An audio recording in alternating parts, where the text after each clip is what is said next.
Episode 24 of the Consistency Podcast is here. My name's Stephen Gloucester with instant reaction to the unnamed show on Barstool Radio featuring Kirk Minahan, Ryan Whitney, and Dave Portnoy.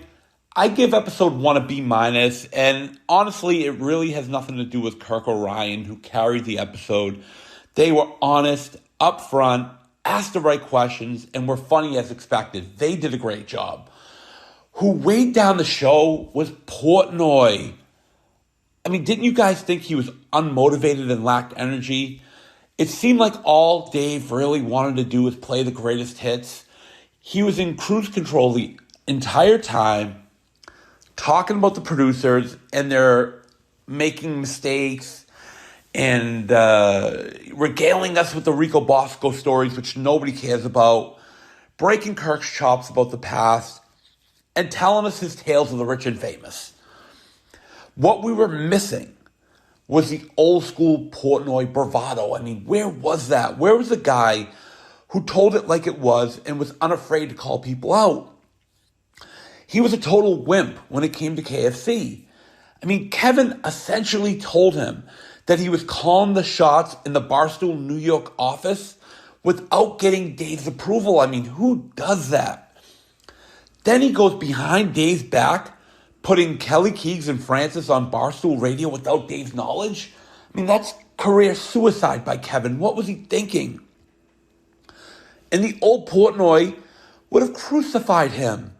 But it seemed like this Dave gave one of his top lieutenants a slap on the wrist. He was essentially Mr. Softy. Then the show totally goes off the rails and became unlistenable when Ohio's Tate had that overly dramatic catfight with Nate. I mean, those guys were so juvenile, screaming over one each other, and it was so hard to understand what was going on. This is a part of the show that was a complete turnoff, and the episode would have crashed and burned had Kirk and Ryan not jumped in to save it. I mean, this had disaster written all over it. I'm sure future episodes are going to get better once this recycled Kelly Keegs talk is over. Because honestly, let's face it, the only person who loves this talk and essentially goes from 6 to midnight when Kelly is brought up is Coleman. The rest of us just want this to go away. I mean, we really do. And I think when this happens, the show will be on its way to becoming the second best show in the Barstool lineup, and I've said this before, behind the Kirk Minahan show. Speaking of KMS, it was a good week of shows. I enjoyed them. Tuesday was the best of the bunch. Joe, the 38-year-old cancer patient, was by far the star of the show. He did a great job. The guy's an inspiration with his positive outlook and desire to beat his diagnosis. And he was great in studio for somebody who was in there for the first time. And I don't think I'm talking out of turn here when I say that we're all rooting for him. We all want him to beat his diagnosis and go into remission. And it's good to know that Kirk and the show are going to support him going forward. Hopefully he gives us more positive updates as the months go by, and we can eventually call him Joe the Cancer Survivor. So best of luck to Joe. I'm rooting for him. And I thought Blind Mike was good as usual. And John from Warren did the best he could in a tough spot with Andy Mayo. And it's too bad Mayo is on this forever mission to win over Kirk. I mean, he's good in spots, but I don't think Mayo is ever going to realize that Kirk does not want to be his friend. I mean, he doesn't want to go to lunch with him. He doesn't want to hang out with him. He doesn't want to talk to him after the show. He doesn't want to call him or text him. And if Andy would come to grips with this and let his guard down, then there would be less complaints about him, as he is articulate, well-versed on a lot of topics. And if you talk to Mayo pre and post show, he's a completely different person. And I wish that person would show up on the show, because he would be so much better and so much more enjoyable to listen to. And speaking of Mayo, if you haven't already, listen to his podcast. He is actually really good on that. And somebody in the business world may learn a lot from him because he is, like I said, very knowledgeable. So give it a listen, as well as all the other shows on the Barstool Network. Support the network. It's a huge thing. And speaking of John from Warren, he also asked Kirk about the lack of phone calls from fans the past few weeks. And I'm glad, honestly, that Kirk responded that he hasn't been interested in talking to people lately. And I have to agree. I mean, 4 out of every 5 days of calls kind of stink. I mean, people just want to do their recycled bits or have Kirk be their therapist. Honestly, this is a portion of the show that could go away forever, and I don't think anybody would miss it. I mean, sure, the Kevin and Trump calls are funny, but overall, this portion of the show is often exercise of futility. KMS is at its best with Kirk's humor, thought-invoking topics, calls from the Barstool personalities, and interesting and conversational guests. I mean, that's when you see the beauty of KMS.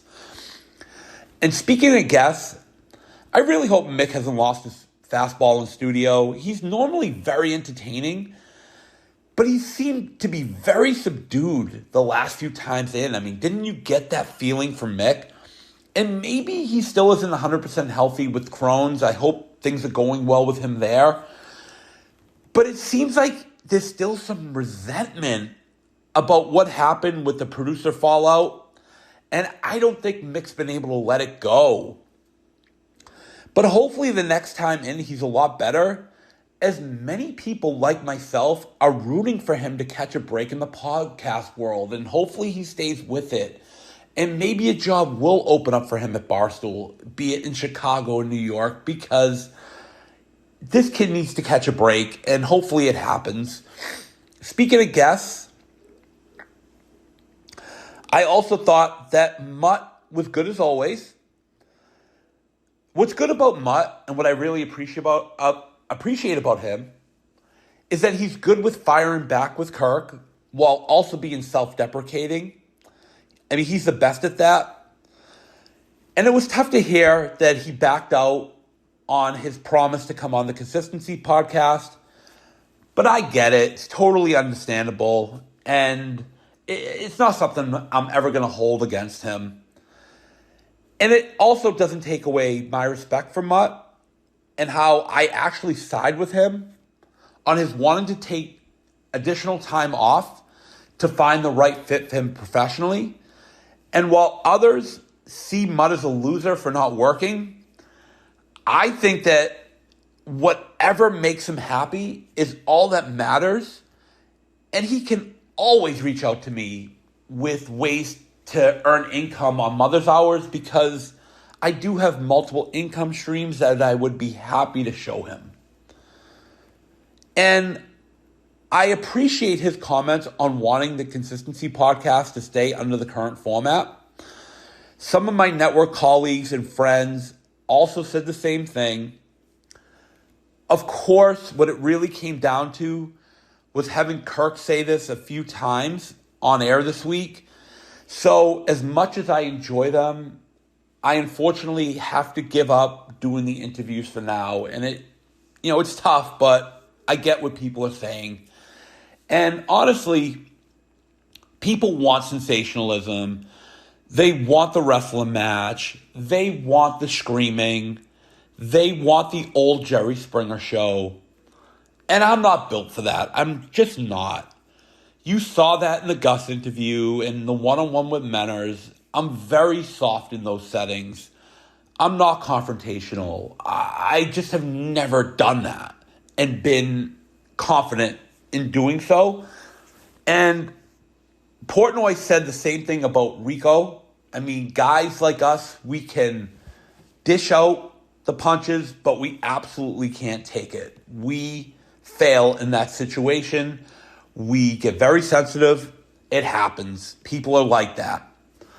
And of course, I do stand by and accept what I said, but you're not going to get the Jimmy Kimmel act from me. I'm not like him where he doesn't want to talk about the Man Show or blackface. And I'm not going to be like Howard Stern, who doesn't want to talk about the Whack Packers that, he doesn't speak to anymore, or Artie, or the Kielbasa Queen. I'm going to be open about it. If someone asks me, I will answer the best I can. Going forward, the Consistency Podcast is going to focus on the good and bad about KFMS and Barstool Radio without taking personal shots at anyone or trying to be someone who is all about the clout. I mean, I'm getting really tired of that narrative. It's just so stupid. The goal is to mend fences instead of creating holes. Of course. And I get it. There are people out there who will be unwilling to listen or communicate, and it's their right. They're entitled to that. But what kills me is their half stories and leaving things on the cutting room floor constantly to support their narrative is absolutely dumb. Remember, what you see on Twitter, especially by people who I personally have muted a long time ago, and I think a lot of people have, are not all that it seems.